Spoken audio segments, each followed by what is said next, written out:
Assalamualaikum warahmatullahi wabarakatuh. Alhamdulillah wassalatu wassalamu ala Rasulillah wa ala alihi wa ashabihi wa mawalah. La haula wa la quwwata illa billah. Asyhadu an la ilaha illallah wahdahu la syarikalah wa asyhadu anna Muhammadan abduhu wa rasuluh. Alhamdulillah berjumpa kembali terkait acara Karimah, yakni kajian daring Ma'had Abdurrahman bin Auf sesi yang keempat. Pada sesi kali ini kita akan membahas terkait etika bisnis Islami. Nah, telah hadir di tengah-tengah kita narasumber yang akan menjelaskan terkait etika berbisnis Islami ini, yaitu Al-Ustadz Muhammad Taufik As'ad LC MPDI. Assalamualaikum Ustaz. Waalaikumsalam warahmatullahi wabarakatuh. Kaifa haluk? Alhamdulillah bi khair. Alhamdulillah. Beliau itu merupakan salah satu dari mudaris Ma'had Abdurrahman bin Auf. Beliau juga selain menjadi mudaris, yakni menjadi mudir IBS atau Islamic Boarding School Al-Hamra Malang, dan juga sebagai Dewan Pengawas Syariah Kopsyah Gemilang Sukses Mulia. Nah, terkait etika bisnis Islami, Ustaz, apa itu bisnis Islami dan apa keutamaannya, Ustaz? Oke. Bismillah, alhamdulillah, wassalatu wassalamu ala rasulullah. Sahabat Ma'had yang dirahmati Allah Subhanahu wa taala, alhamdulillah pagi hari ini kita bersama-sama untuk sharing ya, bukannya saya kemudian lebih paham, tapi kita sedang sharing ilmu-ilmu Allah Subhanahu wa taala, khususnya terkait dengan ilmu al-bai' wasyira'.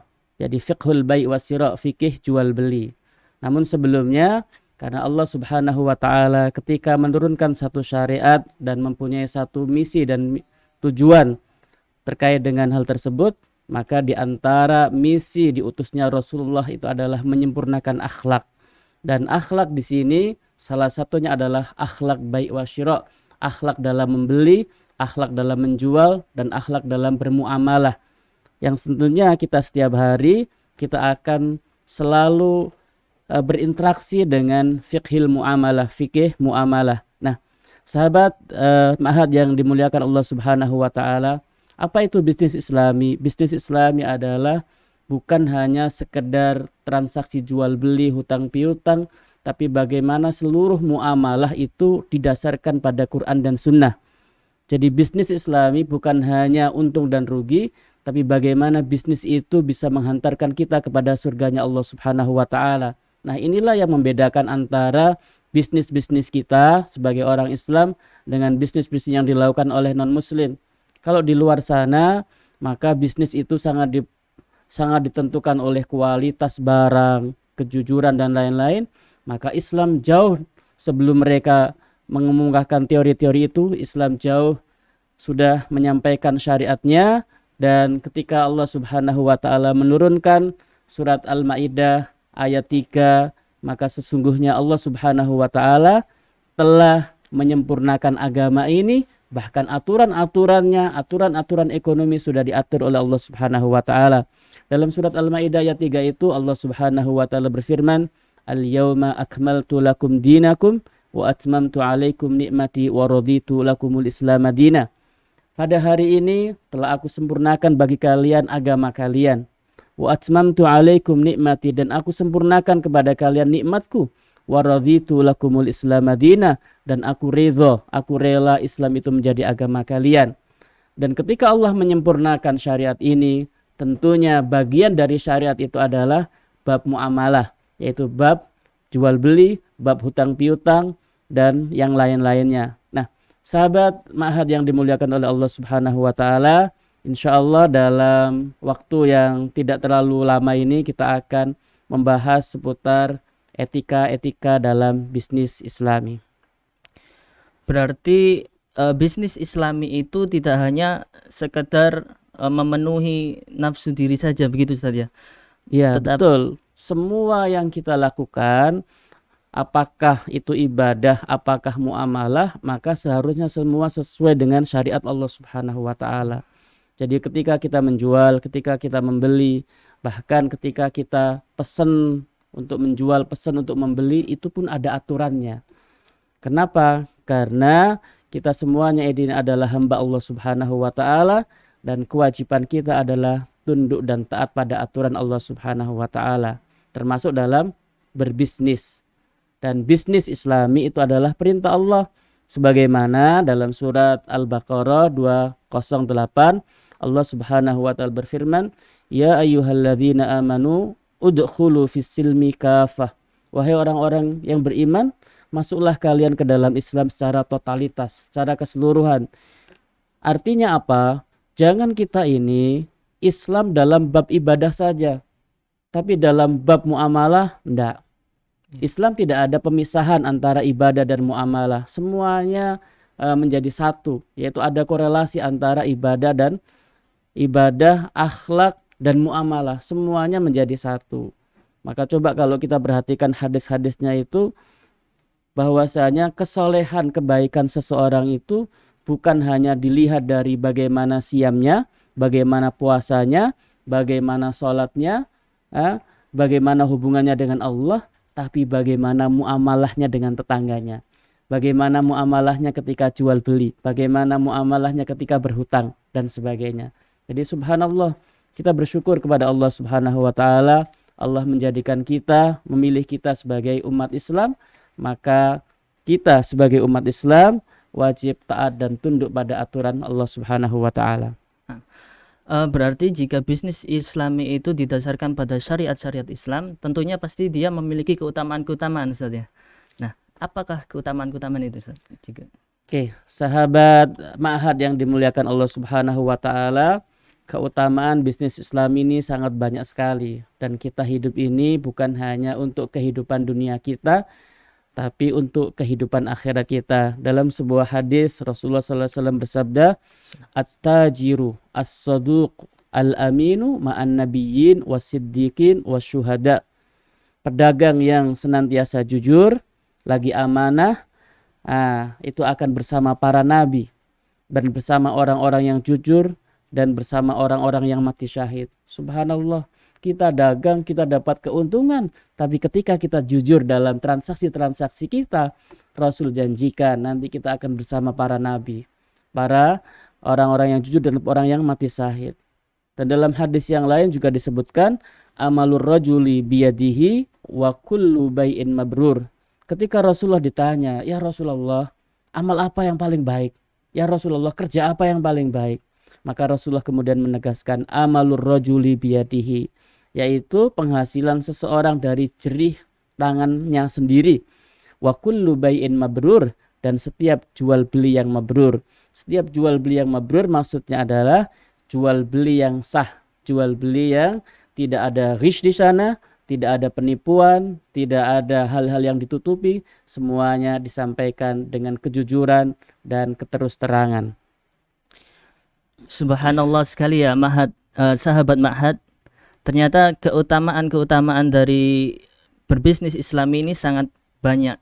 Di antaranya nanti ketika orang yang menerapkan bisnis Islami ini nanti akan dikumpulkan oleh para nabi, para orang-orang yang jujur, dan para orang-orang yang mati syahid.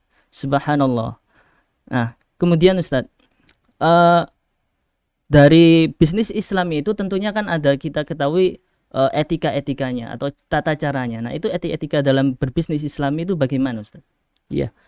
Sahabat Ma'had yang dimuliakan Allah Subhanahu wa taala, misi Rasul diutus ke muka bumi adalah dalam rangka menyempurnakan akhlak. Salah satunya adalah akhlak etika ketika berbisnis. Nah, maka Islam menggariskan beberapa etika.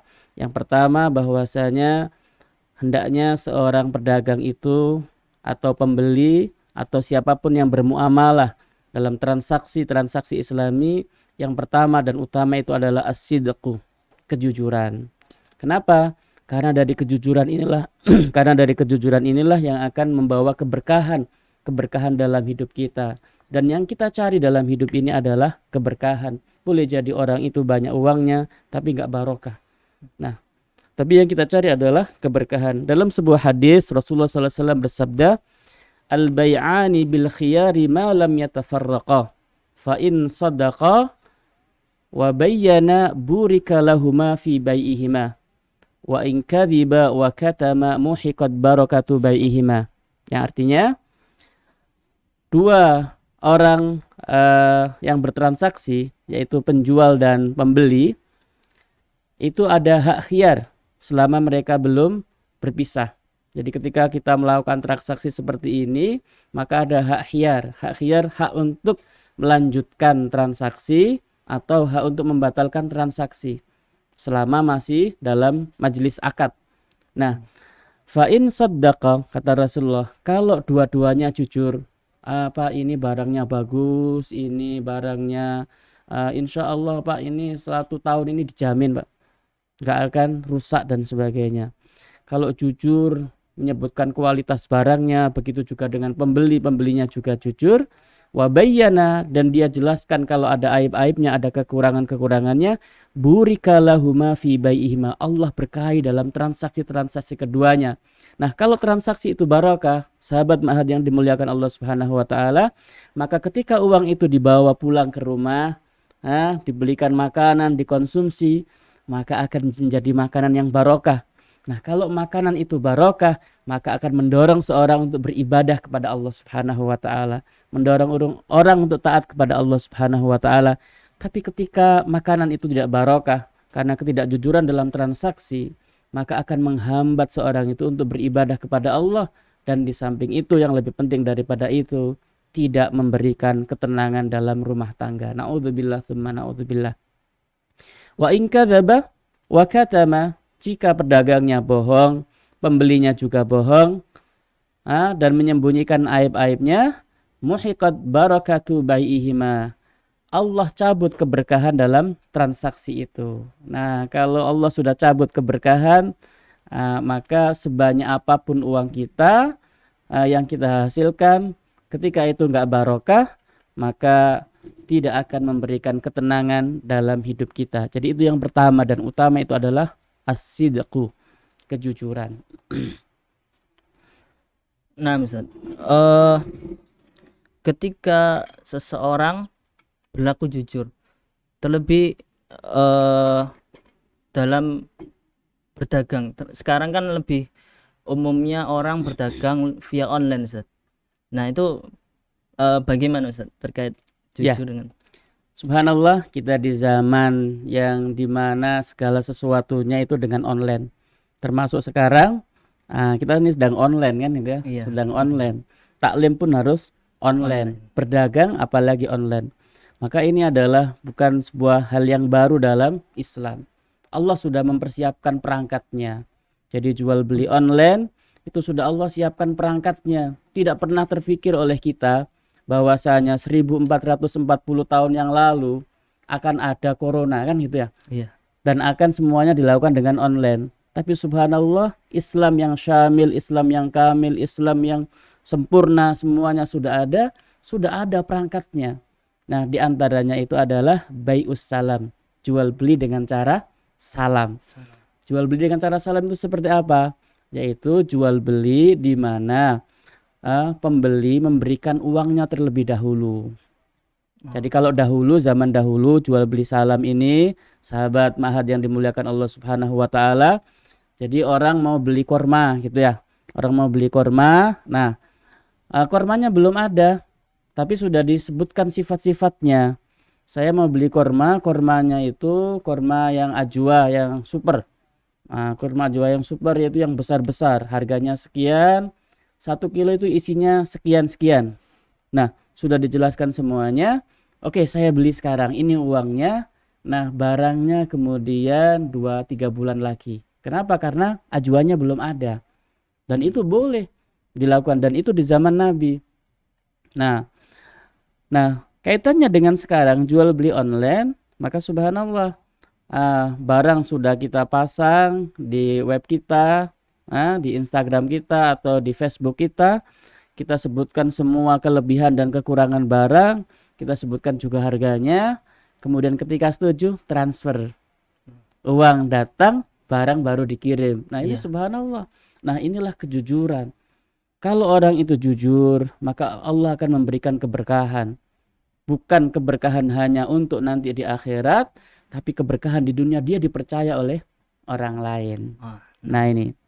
Nah, sahabat Ma'had yang dimuliakan Allah Subhanahu wa taala, di antara etika-etika dalam berbisnis selain kejujuran adalah yang kedua, tidak melakukan sumpah palsu. Rasulullah SAW bersabda, al-halafu manfaqatun lis-sil'ati mumhiqatun lil barakah. Dengan melakukan sumpah palsu, maka boleh jadi barang-barangnya memang akan terjual laris, tetapi hasilnya tidak berkah. Apalagi kalau kemudian penjualnya itu adalah Pak Haji, kan gitu ya, sudah dikenal Pak Haji, kemudian dia bersumpah demi Allah ini barangnya bagus dan sebagainya, maka pembeli langsung percaya. Oh nggak mungkin Pak Haji ini bohong, kan gitu ya. Iya. Kemudian dia barang dagangannya laris, tapi apa yang terjadi? Allah cabut keberkahan dalam transaksi-transaksi itu. Nah inilah sahabat Ma'had yang dimuliakan Allah Subhanahu wa taala, ketika bisnis maka ada etika-etikanya.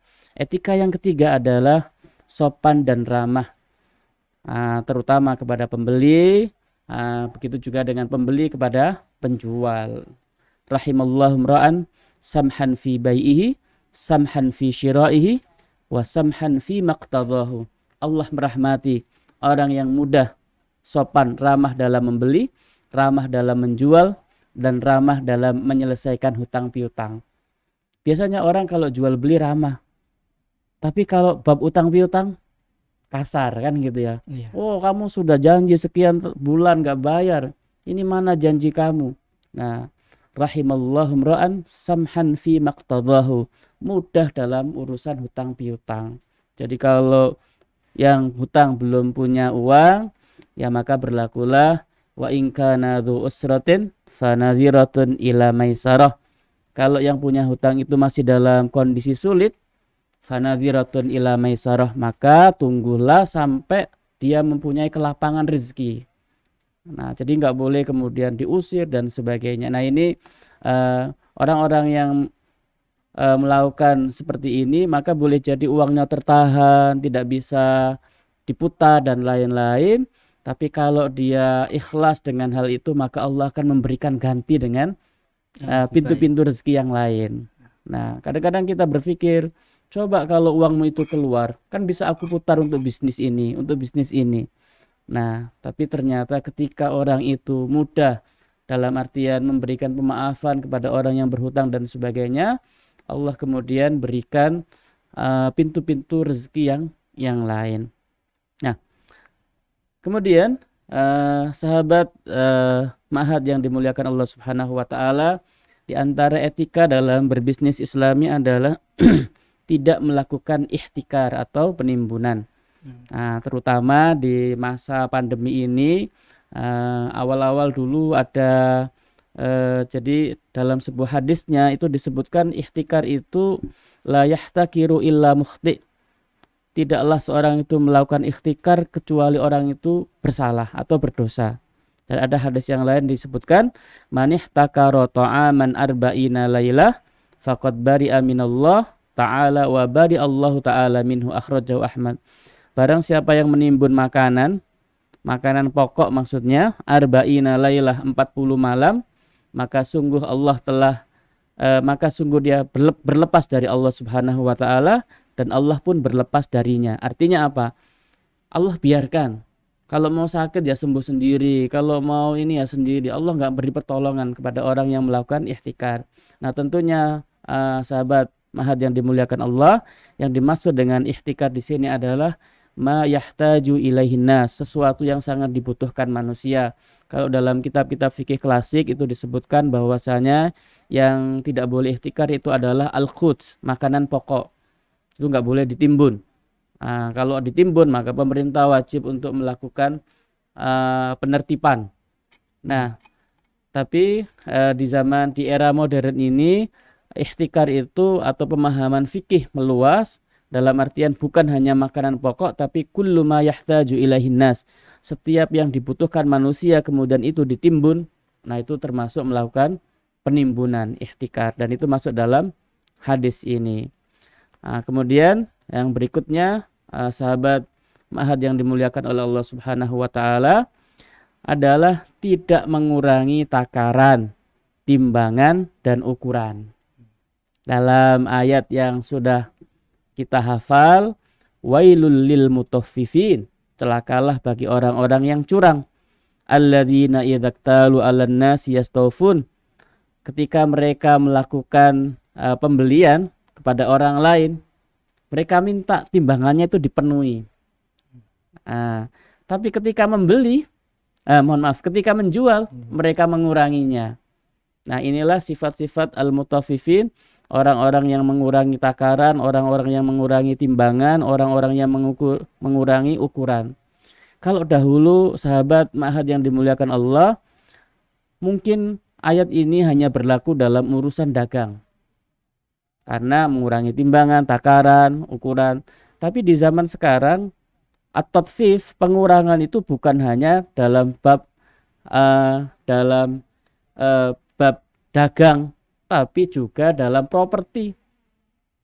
Bagaimana kemudian ketika anggarannya diajukan sekian, ada pengurangan besinya yang harusnya, besinya yang harusnya umpama 12 jadi 10. Nah, yang harusnya besi 8 jadi 6. Nah, pasirnya begitu juga dengan semennya dan sebagainya. Nah, ini masuk dalam ayat ini, wailul lil mutaffifin alladzina idza iktalu 'alan nasi yastawfun wa idza kaluhum aw wazanuhum yukhsirun. Ketika mereka jual mereka kurangi, tapi kalau ketika mereka beli dari orang lain mereka minta penuh. Orang-orang yang seperti ini, ma'asyiral mukminin, sahabat ma'had yang dimuliakan Allah Subhanahu wa taala, maka bagi mereka itu neraka wail. Neraka wail bagi orang-orang yang mengurangi timbangan, ukuran dan lain-lainnya. Oke. Di antara etika bisnis yang lainnya adalah bahwasanya hendaklah seorang itu membayar upah sebelum kering keringat karyawannya. Nah, ini dalam sebuah hadis Rasulullah SAW bersabda, "A'til ujura qabla ayyajiffa 'araqahu." Berikanlah upah kepada karyawan sebelum kering keringatnya. Nah, kenapa? Karena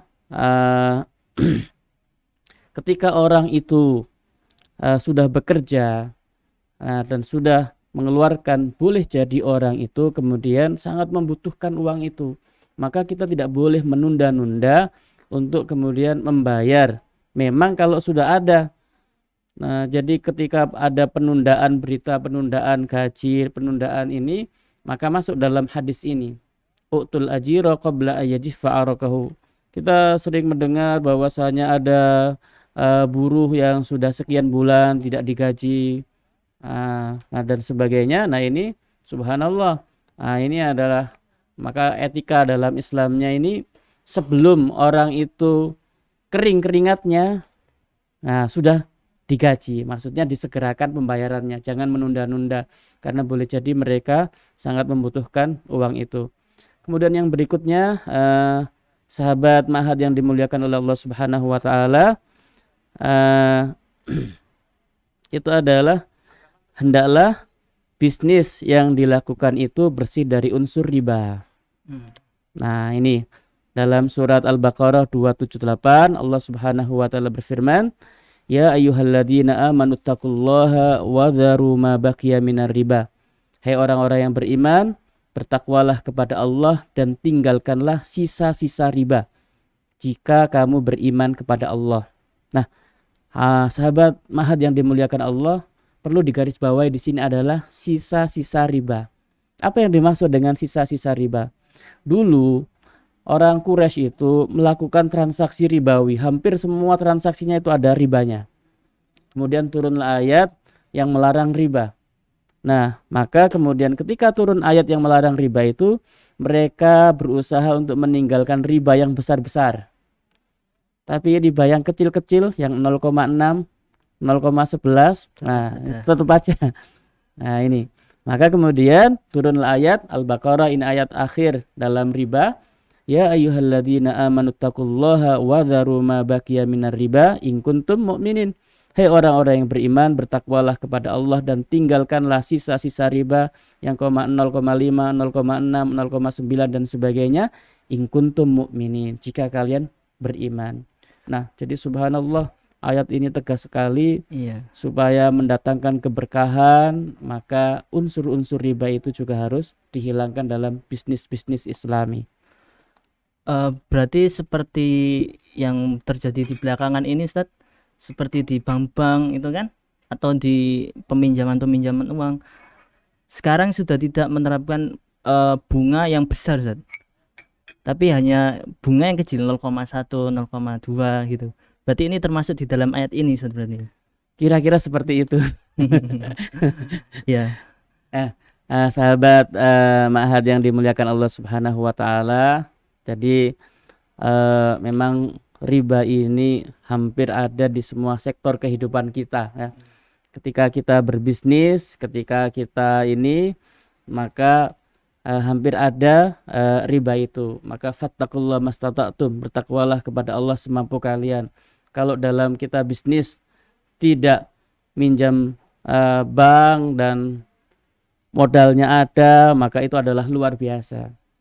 Tapi kalaupun harus dalam transaksi-transaksi kita itu terlibat dengan bank-bank konvensional dan sebagainya, karena memang tidak ada bank bank Islam yang kemudian mempunyai fasilitas yang sama, maka fattakullah mastata'tum, bertakwalah kepada Allah semampu kalian, dalam artian bagaimana kemudian mengurangi transaksi dengan hal-hal yang riba. Subhanallah ya sahabat Ma'had, ilmu yang sangat bermanfaat, banyak sekali ilmu yang kita ambil dari penjelasan dari Ustadz Taufik. Bagi sahabat Ma'had yang ingin bertanya mungkin ya bisa menuliskan pertanyaannya di dalam kolom komentar, dan insya Allah nanti di akhir acara kita akan memilih satu orang yang beruntung untuk mendapatkan buku hadiah. Nah, silakan bagi teman-teman atau bagi sahabat Ma'had yang memiliki pertanyaan, silakan ditanyakan. Baik, Ustadz, dari penjelasan Ustadz tadi terkait yang menimbun, Ustadz. Ya. Berarti seperti di sekarang ini musim pandemi corona ini, termasuk juga menimbun seperti misal contohnya masker, itu berarti juga termasuk ke dalam ayat ini berarti Ustaz? Hadis itu. Hadis iya. Ini iya. Man ihtaqara fahuwa mukhti, barang siapa yang menimbun itu ma yahtaju ilaihinna, sesuatu yang dibutuhkan manusia.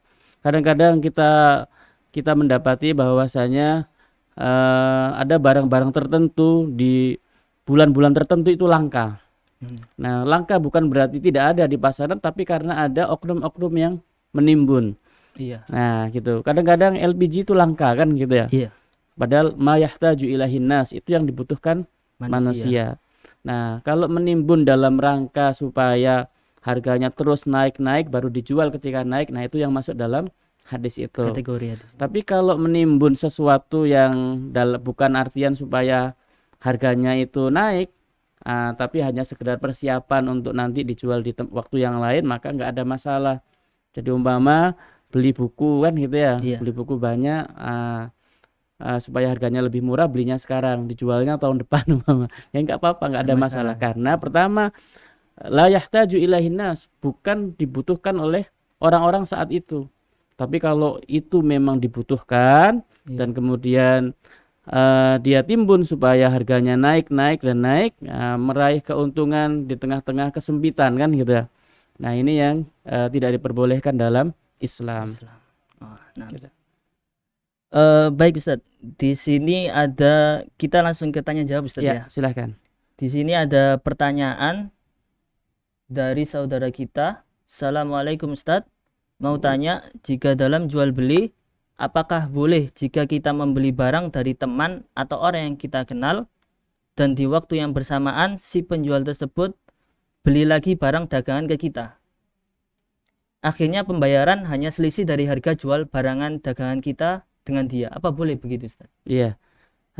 Sahabat Ma'had yang dimuliakan oleh Allah Subhanahu wa taala. Jadi dalam akad jual beli itu selama syarat dan rukunnya terpenuhi maka hukumnya boleh. Artinya ketika ada 5 hal, ada penjual, ada pembeli, ada barang, ada harga, dan ada ijab dan qabul, maka transaksi itu boleh. Jadi umpama saya beli laptop ini, beli laptop. Nah, saya beli laptop dan akadnya 5 syarat tadi, 5 rukun tadi terpenuhi. Jadi umpama saya dengan Mas Ilham kan gitu ya. Nah, Mas ini saya jual, ini harganya 2 juta. Ya. Oke, kita sudah akad transaksi. Saya jual ini dengan harga 2 juta gitu ya.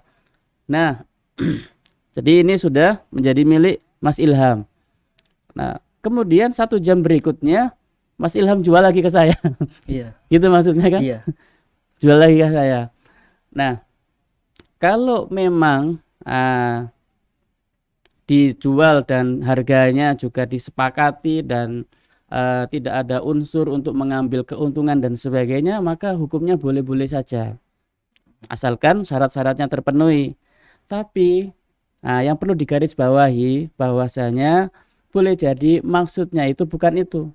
Maksudnya itu adalah mengambil keuntungan dengan dalih akad jual beli. Jadi umpama gini Mas Ilham, ini saya jual nih Mas Ilham 2 juta. Iya. Dibayar selama 2 kali ya. Iya. Selama 1 bulan gitu. Nah, dan saya tahu Mas Ilham nggak akan bisa bayar 2 kali dalam 1 bulan. Karena kondisinya memang lagi nggak bagus ekonominya kan gitu. Setelah 1 jam saya bilang, Mas Ilham, tadi gimana kalau saya beli lagi? Tadi itu antum beli dari saya itu kan kredit. Iya. Belum dibayar juga kan gitu ya. Iya. Nah, tapi kemudian gimana kalau saya beli lagi? Saya beli lagi tapi harganya 1,5 juta. Gitu. Berarti apa? Sebenarnya saya mengambil untung dari antum 500.000. Nah, itu namanya bai'ul inah. Itu namanya bai'ul inah, itu jual beli yang dilarang. Jadi beda ya, kalau yang di awal tadi nggak ada maksud apa-apa, kemudian dia jual lagi. Jadi bai'ul inah itu adalah menjual sesuatu dengan cara kredit, tapi membelinya lagi kontan dengan harga lebih murah, supaya dapat keuntungan dari hal itu. Nah, itu nggak boleh. Itu namanya bai'ul inah, dan itu termasuk jual beli yang dilarang, yang insya Allah detailnya lagi nanti akan kita sampaikan dalam sesi-sesi berikutnya, yaitu sesi al-buyu al-muharramah, jual beli yang diharamkan. Nah, Ana bertanya lagi Ustaz. Ini pertanyaan pribadi. Iya. Terkait etika bisnis Islami yang membayar upah sebelum keringatnya karyawan.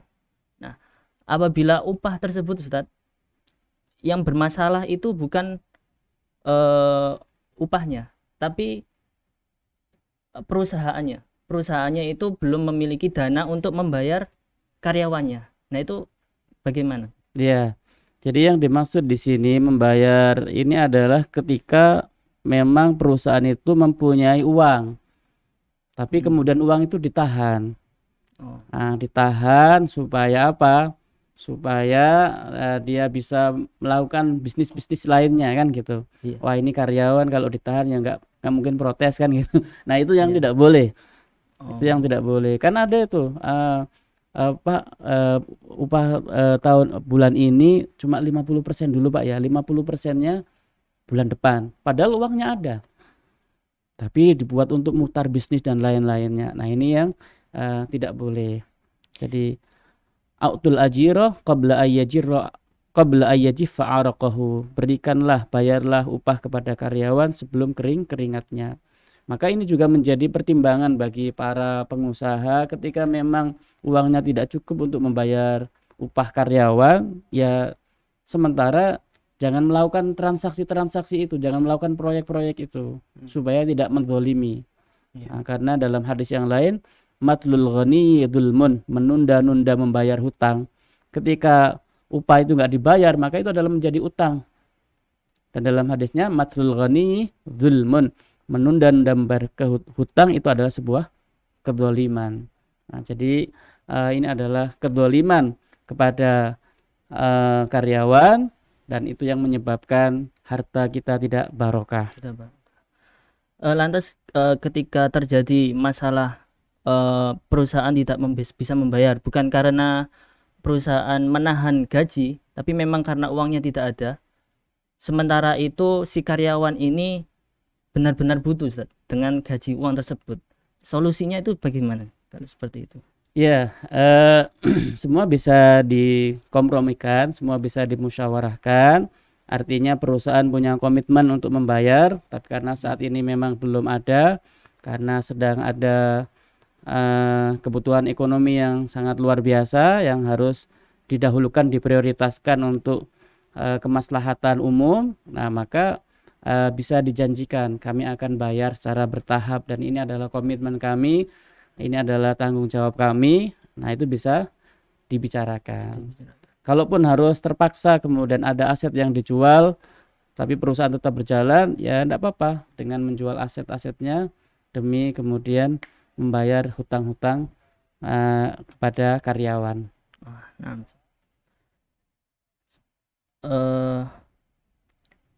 Nah, ini ada pertanyaan, Ustaz. Ada pertanyaan lagi. Apakah termasuk perbuatan tercela mencari untung lebih dari 100% modal? Ya. Oke, sahabat Ma'had yang dimuliakan Allah Subhanahu wa taala, dalam bab berapa untung yang harus kita dapatkan. Nah, kalau hadisnya itu rambu-rambunya begini. Rahimallahu ra'an samhan fi bai'ihi wa samhan fi syira'ihi. Allah merahmati orang yang mudah dalam menjual, mudah dalam membeli.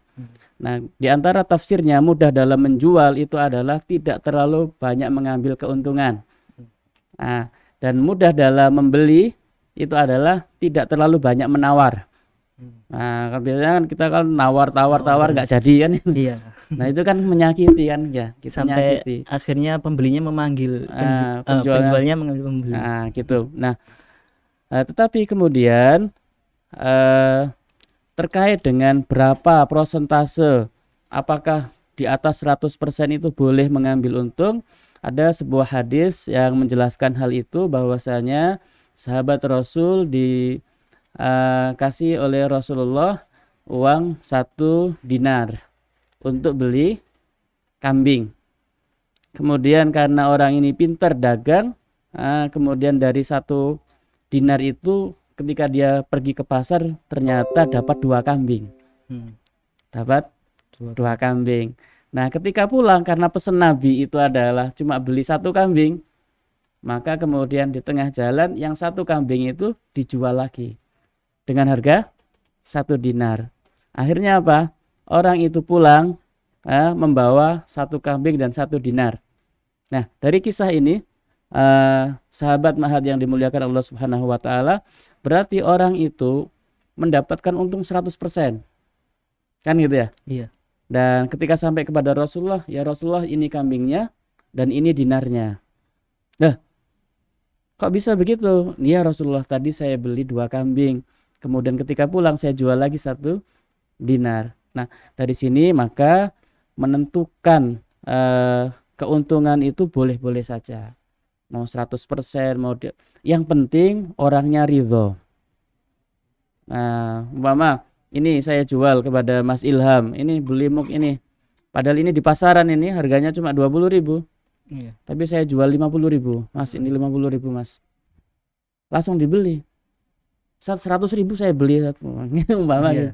ridho, enggak ada masalah, boleh-boleh saja. Oh. Asalkan ridho. Nah, kan dalam ayatnya la ta'kulu amwalakum bainakum bil batil illa an takuna tijaratan antaradin minkum.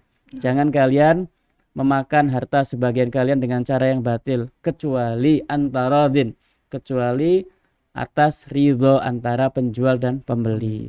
Penjualnya ridho, pembelinya ridho, mau 200% nggak ada masalah. Iya. Allahu a'lam bishawab. Subhanallah, sangat bermanfaat sekali ilmunya ya, sahabat Ma'had. Mungkin ini waktunya sangat singkat ya. Jika ada pertanyaan yang belum terjawab, kami memohon maaf. Jadi dari penjelasan dari Ustadz Taufik tadi, maka etika dalam bisnis tadi ada beberapa hal, yaitu pertama jujur, kedua tidak melakukan sumpah palsu, kedua